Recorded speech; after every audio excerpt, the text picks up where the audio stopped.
গত কয়েক মাস আগে বাংলাদেশ ও ভারতের সম্পর্কে যে টানাপোড়েন তৈরি হয়েছিল তা এখন ওপেন সিক্রেট। তবে দিল্লি এখন চাইছে সেই বরফ গলাতে।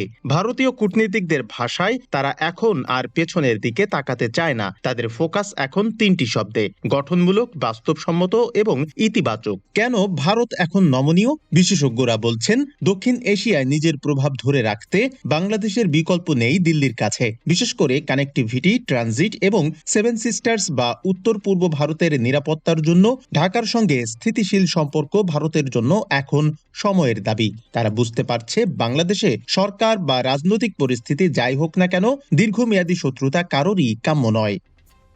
দিল্লির এই প্রস্তাবের বিপরীতে বাংলাদেশ সরকারও কিন্তু সতর্ক এবং ধীর স্থির। বাংলাদেশের পররাষ্ট্রনীতি এখন স্পষ্ট: সবার সাথে বন্ধুত্ব, কারো সাথে বৈরিতা নয়। তবে এই নতুন কূটনীতিতে সরকারের গুরুত্বপূর্ণ অন্তত 6 জন মন্ত্রী বা নীতি নির্ধারকের ভূমিকা হতে যাচ্ছে অত্যন্ত গুরুত্বপূর্ণ। পররাষ্ট্র ও বাণিজ্য, এই দুই মন্ত্রণালয় ভারতের সঙ্গে অর্থনৈতিক লেনদেন ও কূটনৈতিক প্রোটোকল সামলাচ্ছে।